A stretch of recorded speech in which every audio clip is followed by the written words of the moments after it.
Hi, everybody. Sorry I couldn't make it today. I know after last meeting, Richard and I had spoke to Greg about ways that we can sort of capture the work that's being done around Amplified in District 31. So one of the options is doing a collective blog. And the idea behind that is that it could be a repository for all of our teachers that are invited to it to be able to kind of put in their practices, their issues, their information, the differentiation, pretty much anything that it is they're doing in their classroom, contribute right here to a collective blog. So this is an example of one that I started a couple of years ago. It is called The Bridge. So this was created for EdTech purposes. You could see that we have our social media on here, and it has all the posts that were collected, actually not collected, were contributed by teachers in District 31. So again, the idea with this is that we have all the practices that are going on so that others can come here, take what they want from it, and contribute what they want to it.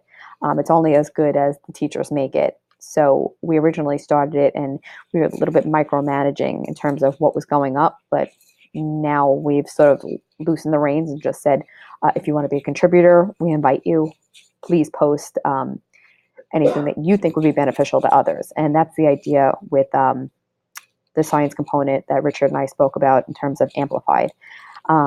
This is what the blog looks like. And if you scroll down, we have tags over here. These are tags that were created by the teachers. And back over at the home page, where the blog also is highlighted, there's a whole section for categories. And what categories are, pending it opens, categories are specifically created by the person who is creating the blog. So when we first started it, we decided these were going to be our buckets.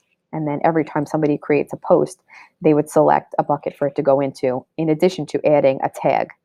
So for example, over here on the back end, this is where a post would be created.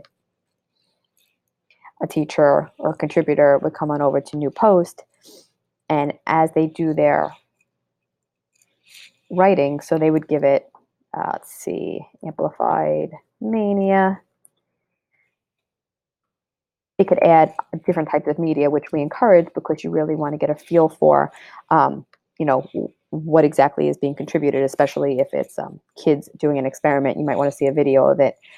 But over here, this is where you could add the tags. And we would say, please add your school here to the tag so we know what school it's coming from. And then the categories would just be a simple check. So it might be a specific standard, it could be a specific unit, or it could be a grade band. That depends on how it gets set up. And then the post would be published.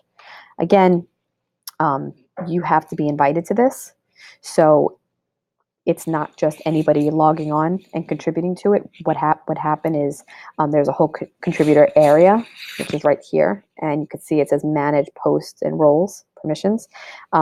You'd have to invite people in. They accept the invitation, and they would have limited access. So they would only be able to do blog writing. So that's really it. So this is the EdTech version, and this is us kind of collectively gathering all the great stuff that's happening and housing it in one spot for everybody to share as a repository and get ideas.